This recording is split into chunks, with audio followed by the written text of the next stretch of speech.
Now, what did you want to speak about today, Mike? What do you have in mind?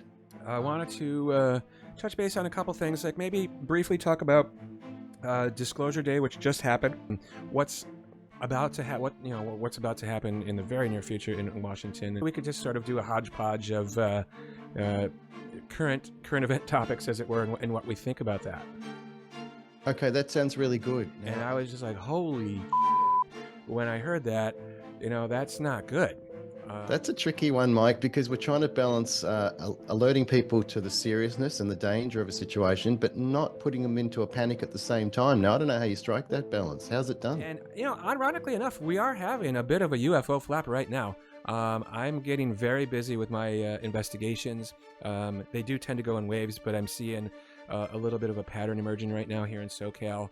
I believe that gentleman is a retired colonel who's also worked in the aerospace industry. So I know what you mean. Like, we're over these topics, but hearing someone at that level speak and just tell us this is real and there's no doubt, it hit me hard too. This is very interesting. And while you were speaking, I realized that the younger generations haven't been subject to this ridicule for decades about relating to talking about this issue. So I imagine they're more open to hearing about it and perhaps even sharing their experiences. This is the time, Mike. It's like, if I'm like the what do you call that thing? The sinister force trying to play the whack-a-mole game. Yeah. I got to give up because there's so many moles. You can't whack them anymore. They're everywhere. You can't stop it. You can't stop us. As I said before, absolutely fascinating time to be alive. You might be surprised to hear that I actually am for a soft disclosure. And by soft, I mean just revealing things slowly and incrementally, not all at once, because there's too much ontological shock if you do that, in my humble opinion. Yeah. I mean, I'm not for like shocking the world and sending everyone into, madness, right? But I'm also tired of the slow drip, as it were. Let's just, I don't know if you want to talk about that thing or not. It's up to you. But what if the UK comes out first, or what if Australia comes out first? Hint, hint. The following program is presented for general information, education, and entertainment purposes only, and is not intended to be advice of any kind.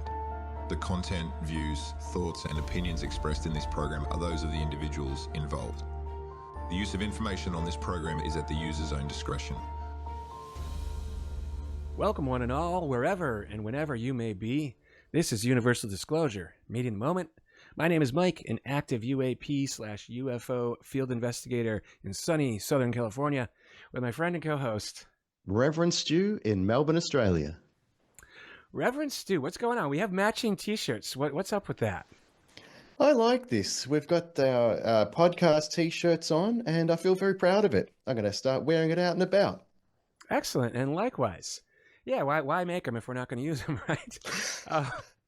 But I figure if we do episodes just with the two of us, which, by the way, a couple people have approached each of us individually, privately, and said we should maybe do a couple shows on our own. So we're going to try that out. And I think that we can wear the T-shirts when it's just us. And then if we're interviewing a guest, probably better to go back to our regular, business attire. What do you think? Yeah, I like that idea very much. So it gives us a point of difference when we're just having a bit of a chat here. Now, what did you want to speak about today, Mike? What do you have in mind? A couple of things. First of all, I wanted to give a special greeting and welcome to some people in some specific areas. First of all, the people of Brazil. Welcome and thank you for joining our conversation. Right now, Brazil is the most active area that's tuning into our channel, and we do appreciate that. Followed secondly, and surprisingly, is Russia. Hello to our friends in Russia. And third, Ukraine. Our heart goes out to you, and this too shall pass. Thank you all for tuning in. If any of you over in those areas want to join our conversation, please do reach out to us. You can go to universaldisclosurepodcast.com. We have a contact page there where you can reach out, tell us who you are, what you want to talk about, and if it fits in our conversation, we'll definitely make that happen. United States and Australia, I think, were numbers 4 and 5 on the list, but it's subject to change a little bit. But I was pretty surprised to see where some of our folks are really tuning in from. So I wanted to do a quick shout out to those folks.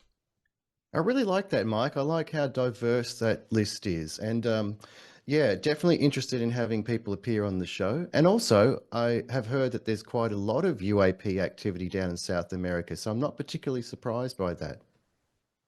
Yeah, likewise. So that's especially, open invitation, folks, to join our conversation. Whether you got something to show us or just talking, either way, totally open to that for sure. Um, so aside from that, I wanted to touch base on a couple things, like maybe briefly talk about Disclosure Day, which just happened, and kind of what happened there. And I also wanted to just shoot the breeze with you a little bit about what's what's about to happen in the very near future in Washington, and what my thoughts are on that. And a couple people have been asking my opinions of other things that are in the news. So maybe we could just sort of do a hodgepodge of current event topics, as it were, and what we think about that. Okay, that sounds really good. Now, I saw some of those Disclosure Day presentations and videos, and I was very proud of the fact that they touched on a lot of the topics that we've touched on in this show, even particular incidents and guests. Yeah, that was pretty cool, pretty wild to see.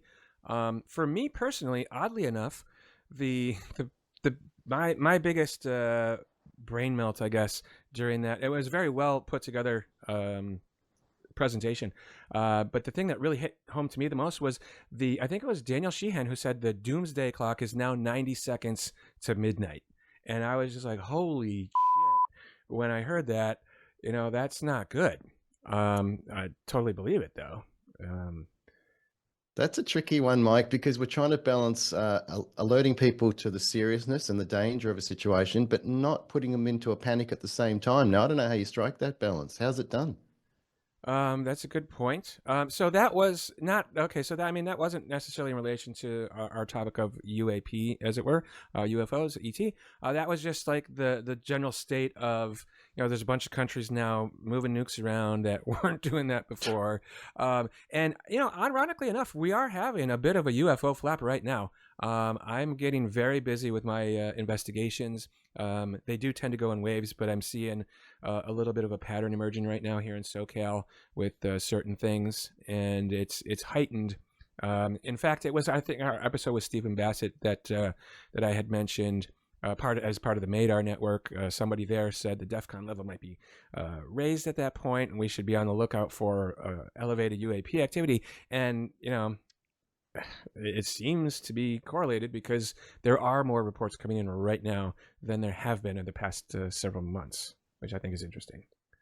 Now, that relationship with nuclear weapons and nuclear power, I find very interesting. And then I started working backwards in my mind. Okay, where there's been other sightings, were there nuclear facilities perhaps in those locations that we weren't aware of?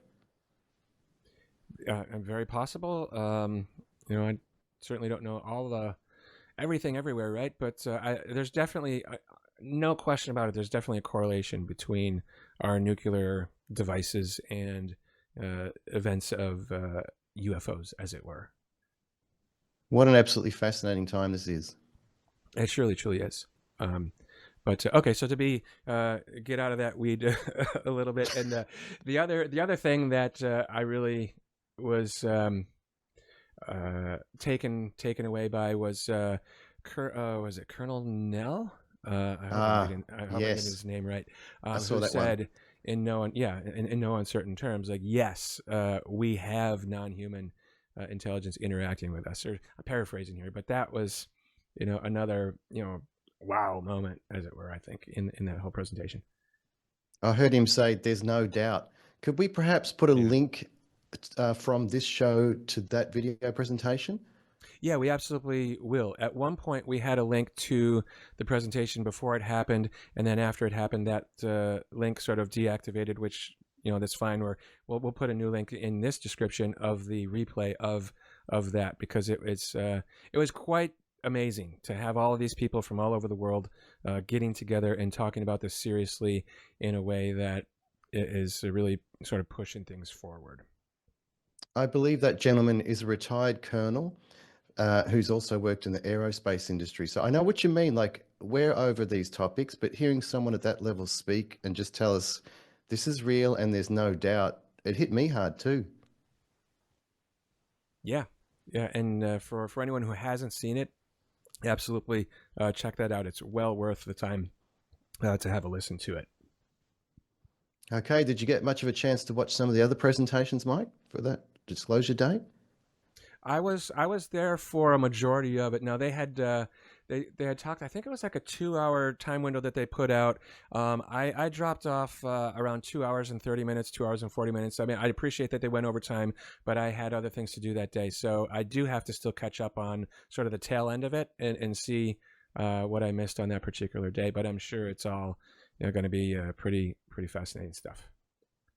All right, I wanted to ask you something too. Are there more UAP hearings coming up in your country in the near future?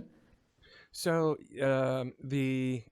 yes, essentially. The word that I'm hearing is, and I think we even heard it from Stephen Bassett a couple weeks ago, but it's sort of been confirmed with other places now. I believe November 13th is the date. I hope I'm getting that right. Maybe the 19th, but I think it's the 13th.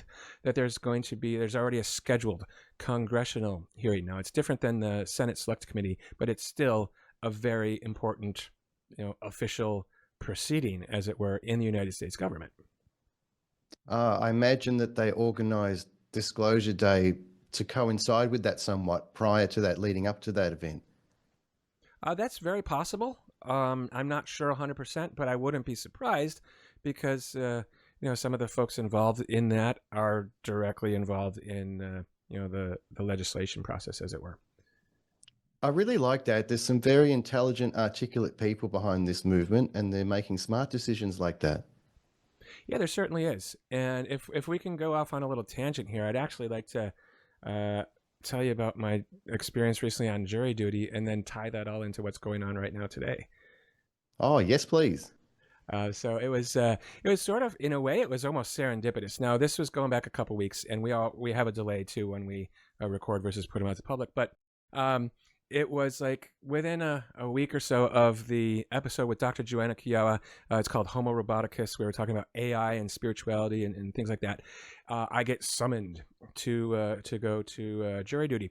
In America here, we have that process. It's called jury duty. And I thought it was every 7 years, but it's apparently every year you can get called in. It's been a couple of years since I've been called in. However, I've never actually served on a jury until this particular moment. And it was an interesting process because they well, I mean, I don't want to go too far off. Anyway, the point is, the case that I was on, it wasn't really AI, but it was borderline. It was about a vehicle that had a braking system that would automatically engage if it sensed another vehicle in front of it that's too close. It thinks it's going to be have a collision, and apparently, allegedly, this vehicle would sort of slam on the brakes when there was nothing in front. So my first thought was, wow, this is a pretty interesting case, and it sort of coincides with my life in a way of what was going on, right? It ended up being kind of a waste of time, though. It was one of those frivolous. There wasn't anything wrong. It ended up acting as it was supposed to, and it's something must have happened that the driver didn't see, and it properly engaged the brake. So it was a non-issue, as it were. It was a 20-minute deliberation. But the process was interesting to see how both sides built their argument and tried to sway the jury. And I discovered that, the jury's sworn to uphold the law. Even if we don't agree with it, we have to, vote in favor of how the law is based on the evidence. And the witnesses are sworn to tell the truth, the whole truth, and nothing but the truth, so help you God. The attorneys asking the questions, they are not under any oath at all. They can literally say whatever they want to. They can try to mislead or perhaps deliberately lie to the jury. I don't think anyone deliberately lied in this case, but I definitely noticed they were trying to pull on our heartstrings and get us to vote in their favor, as it were. And I thought that was pretty fascinating. Anyways, what does that have to do with UFOs, right?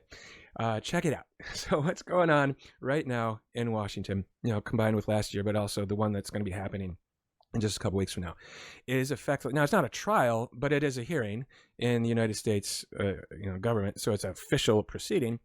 And effectively, we are the jury for that. Not only every American, every person alive who's watching or paying attention to what is going on right now with the UAP subject in Washington is effectively the jury of the case that's being brought forward. And well, I'll stop talking for a bit. What if you want to have any commentary on that? This is very interesting. And while you were speaking, I realized that the younger generations haven't been subject to this ridicule for decades about relating to talking about this issue. So I imagine they're more open to hearing about it and perhaps even sharing their experiences. This is the time, Mike. Absolutely is. In fact, it was just today, this morning, I was talking with somebody who is like, I want to get your take on this. Like, this has always been hush hush. Why now? Why is it such a big, deal and everyone's coming forward? And I said, like, I don't have all the answers, but my opinion is that, the generations past, they really knew how to keep their mouths closed or keep their mouths shut, right? Because they grew up in a wartime, and they were familiar with there could be spies around you at any point, and especially if you're working on a classified project, that information could negatively impact your own survival. Yeah, totally understand. But the new generation who's grown up on the internet and, with social media and everything, they are just so, transparent and open to sharing literally like everything. I think that has a lot to do with it, where the people in the older generation have, a lot of them maybe passed away of natural causes, hopefully peacefully in their sleep, right? But those positions are now replaced with the younger generation, who is just like, oh, I see what's going on here. That ain't cool, man. No, no, no, no, no. So I think that has a lot to do with why we are where we are and what's going on. And with that said, though, I think there's also still people from that older generation who are like, you kids, you don't know what you're doing. We're trying to stop you. But that the tide is shifting. Absolutely, no question about it. That's so fascinating. That's something I hadn't considered until this exact moment. Okay, I really honor and respect those younger people bringing that forward. Much love to you. Yeah, I mean that's just my opinion. But I mean, if you look, I mean, even though in a way some of those folks are maybe older than we are, they're still of a different generation than like the Roswell generation and the Foo Fighters generation and such like that. So that's why I think is a part of it, and I think it's great, and I think it's time to literally let the chips fall where they may. Humanity will pick up the pieces like we always do, no matter what happens, and we'll figure it out. Okay, this is really interesting, Mike. I like that you brought this up. So there were people in that older generation who were coming forward and really brave people who were speaking out, and they were ridiculed, but some of them were very high profile people. I'm talking about people such as astronauts, NASA astronauts. And those people have contributed to this disclosure movement now, because I imagine that would have given others courage to come forward. So it's like a snowball effect. And I really want to honor those people as well. Yes, exactly. Basically everyone who's come forward in the past has helped sort of pave the way for everyone who's currently coming forward, and everyone who currently comes forward continues to help pave the way for those who have yet to come forward. So it's like it's literally turned into like an avalanche, and it's a fascinating time to be alive. Now, this is my own thoughts and opinions, but I figured that the reason this was coming to the fore now was because for some reason it can't be obfuscated any longer. It can't be hidden. People can't be intimidated. I didn't quite understand the details of it, but that was my gut feeling on what was happening. Yeah, so I mean, kind of like what we were just talking about with the internet itself, right? We have, in a way, we have not in a way, we have a way to communicate with anyone in the world instantaneously, which we did not have before. It was much easier when the only avenues of information being put out there were 3 major TV networks or a handful of newspapers. It was very easy to say, you aren't reporting on that one, but that's all gone now, because those places still exist, but they're also losing a lot of respect for their lack of care or covering of this issue. But people like us, and there's a whole lot of others who are all around the world doing podcasts and things like this about the topic, that it's like, if I'm like the what do you call that thing, the sinister force trying to play the whack-a-mole game, Yeah. I gotta give up, because there's so many moles, you can't whack them anymore. They're everywhere.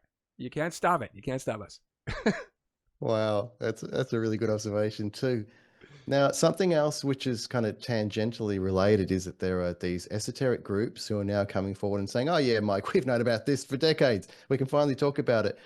But and I like that side of it, but I'm also cautious about the information that those people bring forward. I'm not going to necessarily take it all as truth, but it's still an informing part of the conversation.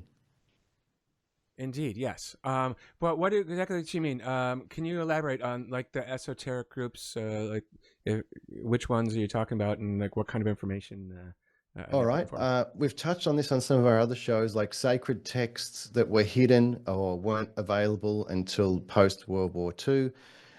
Groups such as the Templars, Rosicrucians, Gnostics, Hermeticists, all coming forward and saying, "Yep, I can join in on this conversation. Let us tell you what we know." And I know quite a few people in those groups, and that's why I already knew that the military had approached some high-level people in those groups, asking them for their input, which also indicated to me that the military-industrial complex was not 100% certain of what it was, and was they were inquiring further into these groups. Interesting. Yeah, I mean, it is that is an interesting point too. That the military would be inquiring with a spiritual, religious, esoteric type of group to get their opinion on it, which sort of indicates, in a way, they're they're the military is wondering like, oh, could it be something like that? Could that have something to do with what this is? Yeah, and I got to tell you, I actually respect that. I like and honor the fact that they're looking in those directions, because it shows they're really looking far and wide and not necessarily coming with a preconceived idea about what this phenomena is. Yeah, I think it's great. Um, and it's about gosh darn time. Let's just let it all out, as it were. Um, so I Yeah. don't want to completely derail our conversation here, but I forgot to say what I wanted to say in the introductory part. In looking at our data here of interaction, I can absolutely tell without question the folks out there who are participating in whether it's audio only listeners or the video listeners on YouTube and such. We're getting more and more comments on every video, but I can just tell you that y'all want to interact with us a little bit more. So we do want to encourage that. And I want to entice our audience, as it were, to interact with us a little bit more. So I want to give away one, maybe even two of these t-shirts. We don't sell them, but how should we do that? What if we say, everybody out there who is listening to this right now, give us maybe 5 different topic ideas. What do you want us to talk about or investigate or sort of bring forward to you? Give us some ideas, 5 of them at least, right?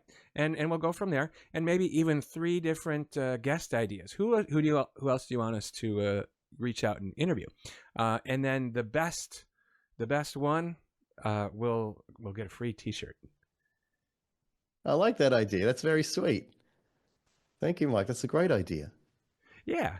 So let's try that out and see how it happens. Now, it will take a month to a month and a half for the t-shirt to arrive, but we'll reach out to whoever that might be privately and get all the information to send it out. But I think that would be good. Like, if you're subscribed to the show, you're checking them out, which I know there's a lot of people that are now, and it grows every day. Where do you want this to go? Because we can go in so many different directions. We're willing to go to pretty much all of them, almost all of them. But you tell us, where do you want this to go? I think that's fantastic. Now, on the topic of inviting our audience to participate, we had a show where someone contributed audio only. And is that something we're still doing moving forward? There was quite a good positive response from that, Mike, and I enjoyed that. Yeah, there definitely was. We are that email is still open. I believe it was called. Well, you know what? I'll put the link in this video description as well, as because at some point, if there's a ginormous response, then we might have to close it off, right? But for now, it's completely open, so there'll be an email in the description. If you have the ability to make an audio, you want to share like a 5 to 10 minute story of what happened to you, how it changed you, if it changed you, did it change your spiritual or belief systems? That was kind of the gist of it, and it was a pretty interesting contribution from a pastor, I believe it was. Yeah, I'm not sure. Like, we've done so many of these shows now, and which has been amazing. I'm absolutely enjoying this journey. But sometimes I can sometimes forget who said what, but I love the fact that we've got the chapter references on our YouTube videos, so you can quickly find a comment or a topic that a guest spoke on. Yeah, and those chapters are also in the audio only as well, and I have tested them out. They do work. A friend of mine recently asked and suggested we do exactly that, and I was like, well, I don't know what you're tuning in on because they are there, but I mean, you might not know. If you go to the description on the YouTube, you might have to click the more button in order for it to drop down, and you can see them, and you can scroll right to various sections if you're interested in either replaying or if you think that we're bantering too much and you want to just get right to the meat, right? You could do that too. Whatever, we try to appeal to everybody in some way here. Well, that's interesting too. Now, I've had a couple of, and admittedly, they're friends of mine who have said to me, you know what part of the show I enjoy the most is just where you and Mike shoot the breeze, or you're talking in the intro or the outro. I thought that's very nice. Yeah, that was really great to hear. It warmed my heart. Love it. Thank you.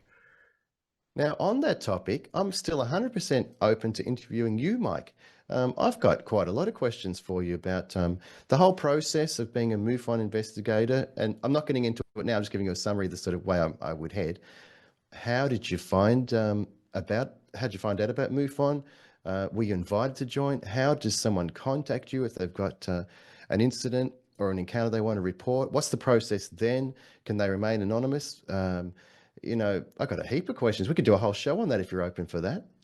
Yeah, I'm totally open for that. Why don't we do that? We'll do another, not at this moment in time, right? But we'll do another show about exactly that, and I will answer. I mean, I can pretty much answer all of those questions. Some of them, I mean, I have to respect privacy of people and such. But I could definitely speak generally, and all those questions I can just answer. Oh, that's so fascinating. Because I also want to know, do you get invited to go into state? Look, I won't ask them now. I'll save them for the show, but I really have a lot. And I want to know about the history of MUFON. I find it very fascinating, and I really love and respect that you're working for that organization. Yeah, happy to do that. I'm very proud to be part of it as well. And again, not to shift gears, but you reminded me of something that I also wanted to bring up actually. Is a couple of weeks ago, I was invited to attend a virtual meet and greet with Los Angeles Mayor Karen Bass and the newly appointed Los Angeles Police Department Chief. His name is Mr. Jim McDonnell. And this was a sort of a private virtual thing on Zoom. There was about 65 people there. And I was just like, I cannot pass up this opportunity. So I did. It was a Sunday evening, and I just changed my schedule to be there. And wouldn't you know it, I asked him the first question. Wow, how'd you do that? Did you have to raise your virtual hand or something, or did you quickly type the question in the chat? Yeah, no, I raised my virtual hand, just like you would on any Zoom. But I was I pretty much only went there to ask this question, so I was ready and waiting for them to say, and now if you have any questions. And by the way, this is before he was even officially sworn into office too, which is really great. So I think it was quite literally his first ever public question. Here's what. I'll just say what the question is, and then I'll go backstory. I asked him, have you received and reviewed the 13-page document that was published in June of 2024 from the Major Cities Chiefs Association, specifically referencing UAP? And what are your thoughts on that? And are you going to be taking this matter seriously moving forward? That was my question. So the backstory behind that, for those that don't know, in June of 2024, there is an association. It's called the Major Cities Chiefs Association, MCCA. It's a real thing, and you can look on their website.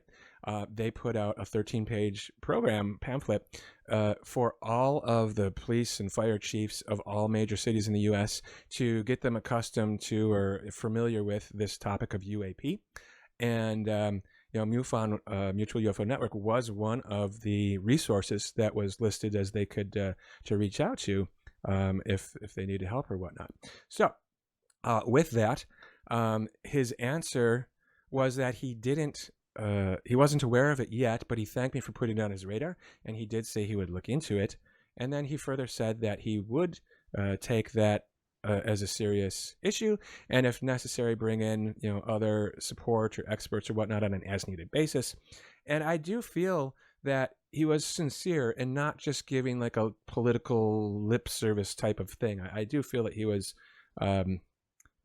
being open and honest about that. So I think that's a great step forward, and I think it's pretty wild that before he even takes office, I toss out that first question. Hey, welcome aboard, man. I like that you did that. And I believe he would take it seriously because that was an official communication by the sound of it. And I'll also add that I've been noticing that presidents, candidates, people at all levels are being asked about this question, about their information or perspective on UAP. So what that shows me is that there is a broad interest in this topic. So much so, the fact that they don't laugh it off now. I saw that in the past where they'd make a joke and the audience would laugh, but now it's regarded and received as a genuine question. Yeah, exactly. Yeah. Who else was I talking to? Just like last night, I think it was, where the same kind of thing where there's people from really respectable news agencies asking officials from the Pentagon questions about this, and the fact that they're even asking in a serious way is really something. As I said before, absolutely fascinating time to be alive.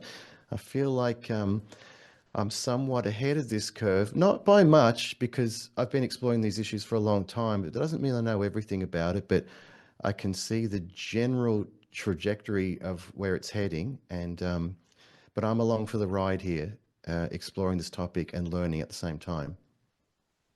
Yeah, I mean, I know in a way, I think like everybody is along for the ride, right? Like nobody really knows what's going to happen or where this is going to lead. But at the end of the day, though, at some point, when the larger group of people come to the realization or acceptance that there are these physical craft in the sky that we don't know where they're from, and we know that they're not of human origin, the next question is who's inside? Where do they come from? What do they want? And then that's where we really go off into the weeds, because that can be some pretty wild stuff. And who's to say what is actually on that aspect of it when you're talking about the entities and such. I still sort of wrestle with that a little bit, but I mean, there obviously has to be something there, right? But I've heard some pretty wild stories, as it were, and also some more like grounded, believable ones too. Okay, well then this brings me to this question. What is the objective of these hearings? Is it to simply establish that this is a real phenomenon, but not get into the specifics of what it is? Or are they going further, seeking actual details about what it is, where it's come from, what its objectives are? Does it encompass those questions too? That's a great question. I don't really know the answer to. I can only sort of give my opinion on it. It seems to be geared towards, first of all, like pretty much in your face. This is real. Now let's pull out these craft that we have, Wow. these vehicles, and then from there it goes into, now what type of technology do we have that came from there, and what other type of technology can we develop from them? I think that's about, I mean, if that's not enough, right?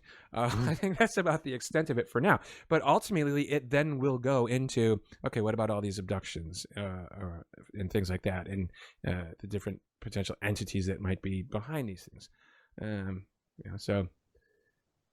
Yeah, that's why I'm actually, you might be surprised to hear that I actually am for a soft disclosure. And soft, by soft, I mean just revealing things slowly and incrementally, not all at once, because there's too much ontological shock if you do that, in my humble opinion. I agree with you in part.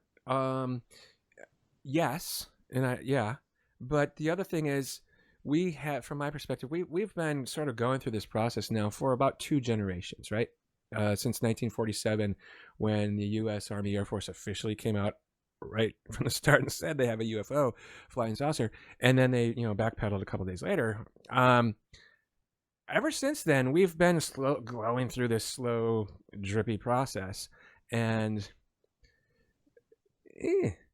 yeah, I mean, I'm not for like shocking the world and sending everyone into, madness, right? But I'm also tired of the slow drip, as it were. Let's just, I mean, and also, different strokes for different folks, right? Like, I don't even need the government to tell me anything. Mm.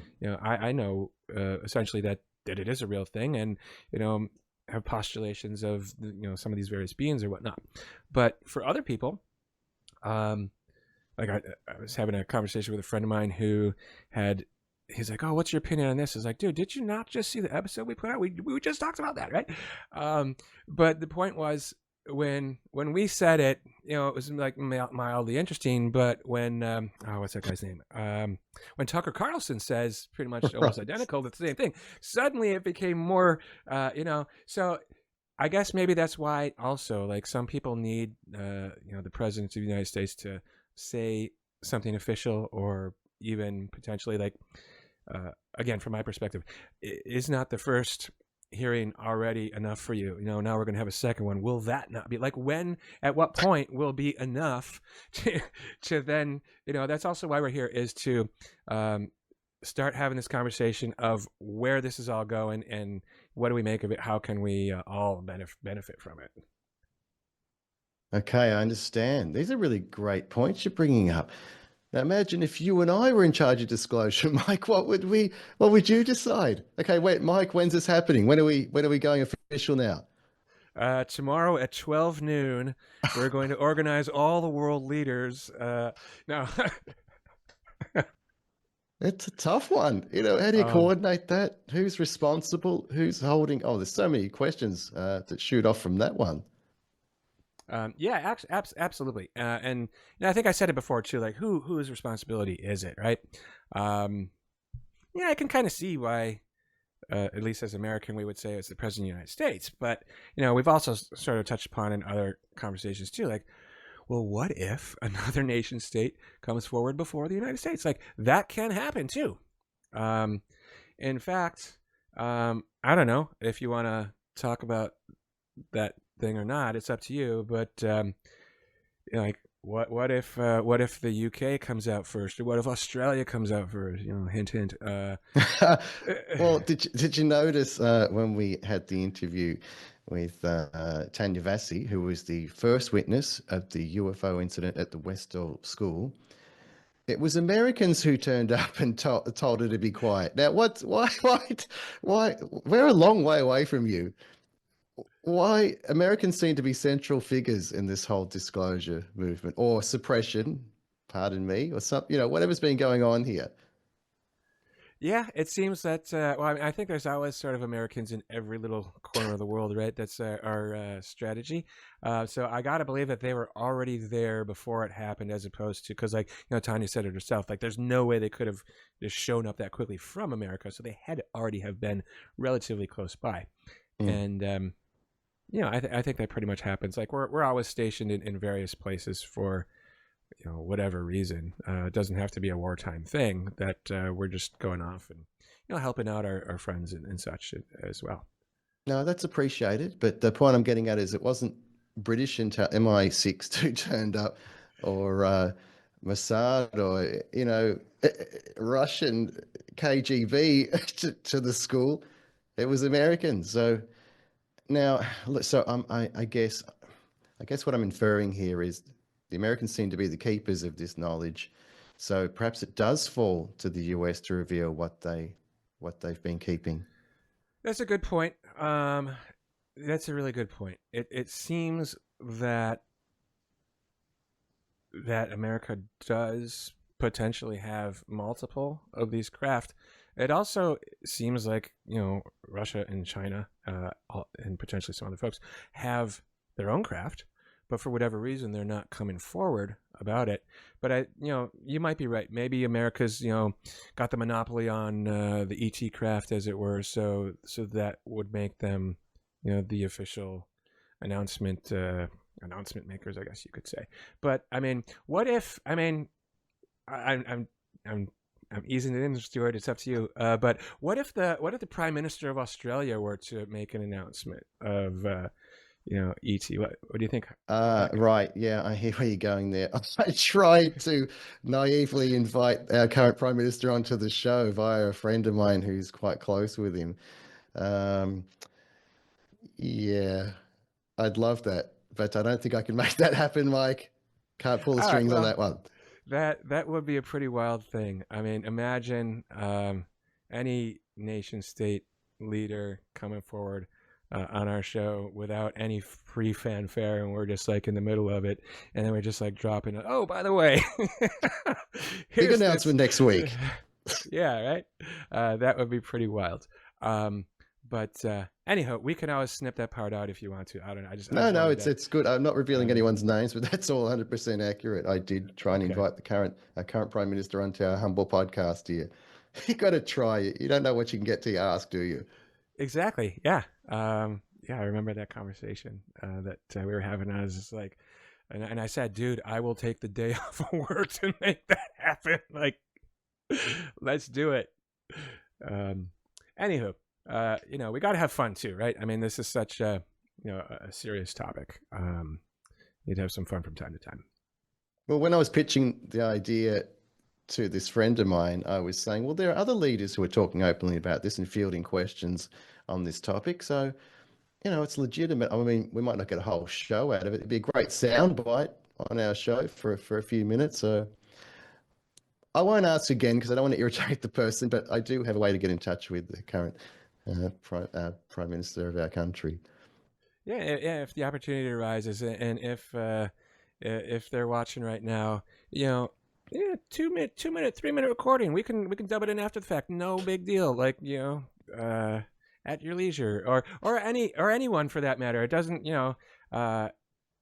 any world leader out there, quite frankly, because that's the weird thing about this. Like, we are, two publicly anonymous guys on the internet with a newer podcast about UFOs, but yet we have no idea who's listening, and this is literally going all over the world. I do track the stats on a regular basis to find it, and it's freaking fascinating.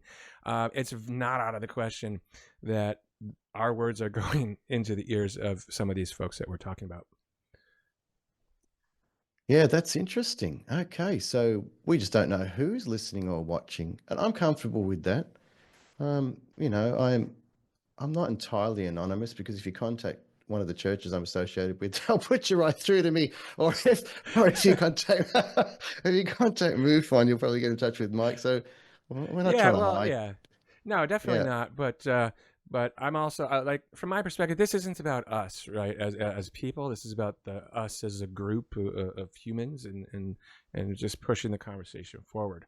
And in fact, it was just not too long ago, I was interacting with someone who I didn't previously know, and the conversation just sort of naturally went to like, oh yeah, and I do a podcast about ET on the side, and they're like, yes, I know, I saw it, I'm a fan, and I was really taken back. I was like, wow, I guess that's probably going to happen at some point. I never considered that would even happen. So it's cool, but I didn't know what to make of it at first, because I remember, well, I mean, I did know what to make, because I remember like we had like 4 or 5 episodes that were already done, but nothing was put out yet. And I called you and like, Stuart, I don't know if I want to do this. Like, what? I'm having second thoughts. Do you remember that? I do. I don't know if I've told you this too, but I spoke to someone fairly famous over here, and he was saying to me, well, it's an honor to speak to you. I was like, what? It's an honor to speak to you. He'd been watching the show. I was a fan. Blown away. That's awesome. Yes, I guess that's, I never considered that part of it, but it is what it is. Just want to keep the blinders on and do what we do, be us here, and because people seem to really be enjoying it, and we just keep pressing forward. Yeah, I'm enjoying it, and I've mentioned that at the end of quite a few of our podcasts. Just keep coming on this journey with us, sharing and exploring and learning as we learn. And I like that approach. I'm not coming to this show with some preconceived idea. Okay, Mike, let me tell you everything that's going on, and let's clear the whole thing up right now, because I don't know all the details. Yeah, me neither. I mean, the only thing I do know is this is real and there's something to it, but that's as far as it goes. Like, I don't know where it's coming from or what it is. Like, I do believe part of it's physical, part of it is non-physical. And like just a couple episodes ago, we were talking with Dean Graves about the Arcturians, and I was like, yeah, I'm 50-50. Maybe they're there, maybe let's have a listen. Like open-minded, and see where that goes. And it was quite a fascinating conversation. Yeah, it gets into the weeds, as you say. I love that expression, by the way. And that actually And came from another Australian friend of mine who I won't name. But yeah, he would always say, "Oh, Mike, you're off into the weeds now." And I was like, "Yeah, he didn't sound like that, but." yeah, I love it. That's good. Yeah, well, it's a perfect expression, for what can happen here. And in one episode, you said that we'd gone into the weeds and through to the forest. And I don't know what's beyond the forest, Mike, but there's a chance we could end up there too. Well, I tell you, it ain't Harry Potter, man. Oh, that's good stuff. Well, Uh, we've got a few guests, a few people that we're talking to in the background at the moment, and that's always exciting. And mhm. we probably might want to speak about who those people are at the moment, because we don't want to create any expectations or pressure from those people. Now, here's something I want to mention publicly, Mike, that we shoot the show, then we send the first edit to the guest and make sure they're entirely happy with what they're presenting. And Mhm. about 50% of the time, they request to have small parts of the interview taken out, which we absolutely respect. So if anyone is thinking of coming on the show, we offer that respect to you. So if you're not comfortable, even if we've shot the entire interview and you're not happy for it to go forward, we won't broadcast it. It'll be disappointing if that happens, but Um, we mean what we're saying. yeah, no hard feelings at all.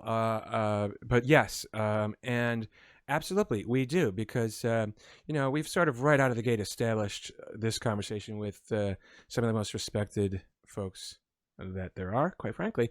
And I want anyone to be whether they're like known all over or just coming forward for the first time. I want anyone who's with us to be comfortable with what's going out and how the vibe is. We're not here to make anyone look weird or silly or anything like that. So that's why we do that. And also there is a release involved too, where you sign a media release. But thank you for bringing that up, because I think that's important to sort of put out there to the world for anyone who is interested in joining. Now, on that same topic,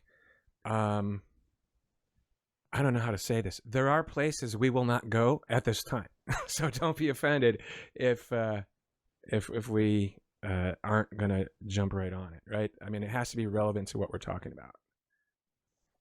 I think that's fair because we can neither go too far into the weeds or present something which might be irresponsible.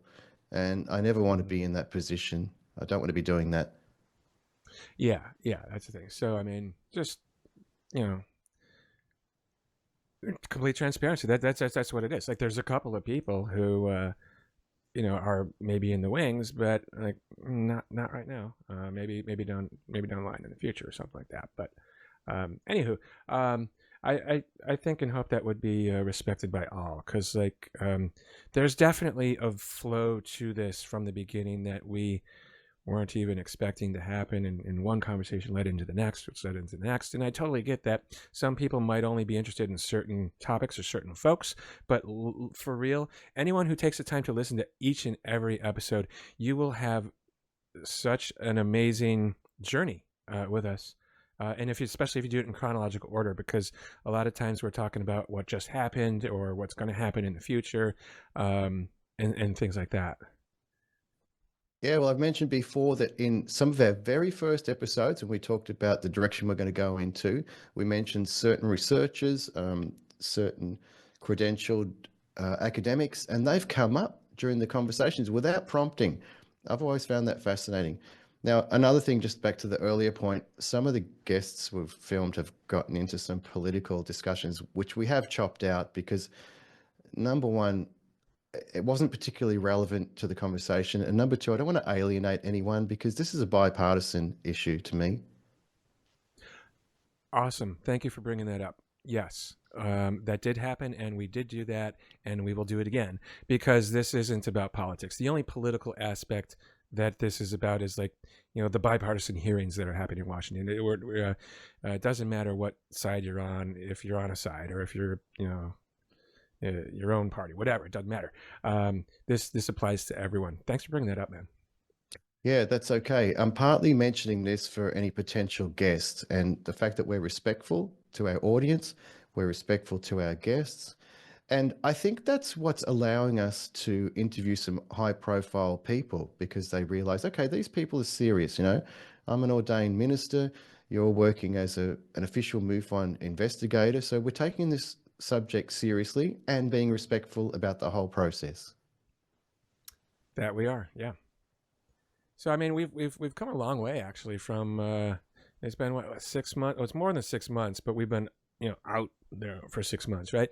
But it's been a long year. With that said, too, this is a perfect lead in, Stuart. I do need a little break too. I think we maybe throttle back a little bit. Maybe episode every 2 weeks for now, or we'll see how it goes. But my personal and business world is really starting to get busy right now, as it typically does this time of year. And then, as I mentioned, the flap that's happening. So, like, everywhere that I'm involved in is getting busy, and it takes a bit of time to edit these episodes out to make them so fantastic as they are.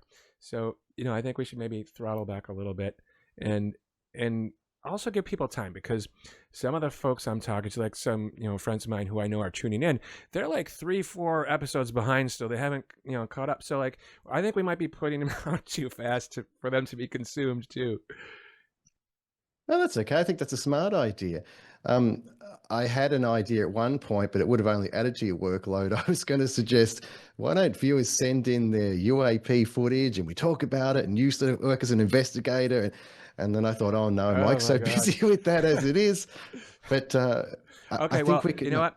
I've thought about that. I thank you for bringing that up too. I thought about that a little bit. I don't want to turn this into that, first of all, because this is independent of MUFON, and I'm not speaking on behalf of them here. This is just my personal thoughts and opinions and such. But also, just to put it out there, for the folks who are out there on the internet looking at a video and then trying to come to a conclusion in 5 or 10 minutes, that's not how that works. By the way, it takes a very significant amount of time to investigate each and every case that comes in, and yeah, I simply couldn't handle that, because I have a feeling that it would potentially blow up, and I simply don't have the time. But I also don't want to create any conflicts, as it were, like mixing of my worlds. I'm already mixing my worlds maybe a little too much for my comfort zone.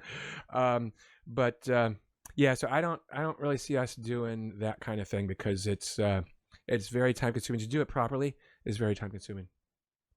All right. Well, to your point, I think that's wise that we perhaps consider releasing an episode every 2 weeks. That way we can have some ready to go, because as you said earlier in the show, we shoot these ahead of time, then edit them. So there is a bit of a delay in when they're released. I think we can make that work, Mike. Yeah. And just to echo what you said, that also helps with our guests, who will then have time to review it and then either say, okay, yeah, it's cool. Like, sometimes people are just like, yeah, whatever, I don't need to see it. Sometimes people do see it. And then sometimes like, oh, well, take out those 2 sentences. That shouldn't be public. It's like, you got it, man. No worries. So, yeah. I really love and respect that you do that, Mike. And I know it adds to your workload, but it's resulted in a really amazing program where the guests feel very confident to be interviewed by us. Yeah, I thank you. And it's my pleasure, really. I mean, I still sometimes ask myself, what is my motivation here for doing this? I'm not entirely sure, but yet the fact that I'm doing it, keep doing it, and everything involved in it, there's something there that I can't even put into words. But when having somebody approach me that I didn't know and say that they've seen it, they're a fan and everything, that was really interesting. Like, I don't want to be like, I like to be able to walk down the street and, maybe I say hi to you and that's it. But I don't want to ever be in a position where like, oh yeah, you're that dude on the show. That's not what I'm doing this for. But at the same time, knowing that it's starting to impact people, and there's people who are tuning in on a regular basis, it's pretty cool. Like, we may never ever meet a majority or all of the people out there, but knowing that that's in some way benefiting them, whether it's helping them work through some of the stuff that's maybe happened to themselves, or just being open to the topic and thinking about, oh, what if this is true? How does that change? I think no matter what it is, I think it's pretty darn cool. I like that too. And I'm not being facetious with this comment, but more than one person's told me that they fall asleep to this show. Now, what am I supposed to read into that? I guess maybe we got calming voices. I don't know. I listen to podcasts that aren't this one almost every night to fall asleep to as well. So I actually take that as a compliment, because there's certain shows. Now, here's the thing. If the topic is engaging, then it's a cesspool where I just don't sleep and I listen to the whole damn thing. But I've yet to be able to fall asleep to us, by the way. but there are some out there that for whatever reason, it's all good. You know what? Because hopefully they'll remember the last thing they heard before they fell asleep and then come back and pick up and check out the rest of it. Now we might need to call ourselves Universal Disclosure Subliminal Moment. Oh, man. You know what, Stuart? This is what I like about you and us, as it were. Like, we're totally like, if you use us to fall asleep, great, whatever. We don't, just you're part of the conversation. Like, we don't fret or sweat. It's just that's how we roll. I like that. Yeah, because more than one person's also told me that they like our vibe together, and I certainly like our vibe together. So it's nice. It's a nice energy. Yeah, as do I. I remember, because I think like you were on, I believe you were on the podcast with Andrew Razowitz, and I was watching that live, and I was like, oh my God, dude, that was amazing. That was great. And then I think that you had said like, oh, we should maybe do something together. And I was just instantly like, yes, we should. And at that point, there was like two other people, for whatever reason, asking me about doing something like this. It's like, no, I don't want to do that. But when you mentioned it, I was, without hesitation, it's like, oh yeah, because whatever it is that's here has been here for a while, when we used to work virtually together with music and such. So I knew that it would be a nice match. Oh, that's so nice. And the feeling's mutual, Mike. I used to feel that when we were working on songs and tracks together. Just it flowed, our ideas, we could bounce them off each other. There was an acceptance and a lightheartedness, although still simultaneously taking the topic seriously, which I believe is exactly what we bring to the show. Yeah, it's really great stuff. So, I mean, I kind of feel like we might be at a natural ending point for this particular episode. But I'm definitely open to doing another one where, because I was like, in we had our intro episode, and then our second episode was me interviewing you. So I guess it's my turn, right? You interview me. Yeah, I've been looking forward to that. I've been mentally preparing some questions. I probably have to write them down, but I'm up for that, because there were certain aspects of your role as a MUFON investigator that I'm not fully aware of. So I'm genuinely interested in it, as the audience would be. Yeah, absolutely. That's totally fine. So let's do that. The question is, are we back next week or the week after? I know this is probably not the way to do a podcast, but we're not sure yet. There's, like I said, there's a lot going on right now and meshing with everyone's schedules and such. So, but I also like the idea of pulling back right now too, because of the hearing that's coming up. I'm not really much of a person to go out there just for clicks and try to say something. It's in the moment and in the news, so you can, I'd rather just sit back, let happen what happens, and then we immediately come back with, like, Stephen Bassett, for example, and reconvene with him and talk about all that's been going on. Well, what I like about what we're doing here is we're saving these interviews for posterity. So if somebody wants to look back and see what a particular guest said at that time, they can. It's available for them to view with the chapters, as I mentioned earlier. We're just archiving this information, and I'm enjoying the journey because I'm getting to ask questions directly to these guests, which is an absolute honor.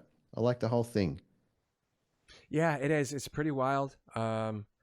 Honestly, don't know how it all happens sometimes, but it's really great stuff.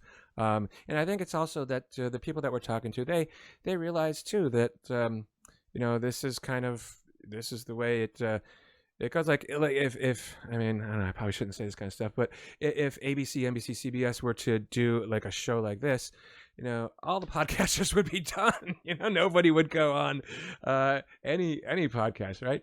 So we're in part a very small cog in a large wheel, but another outlet for people to get their message out or.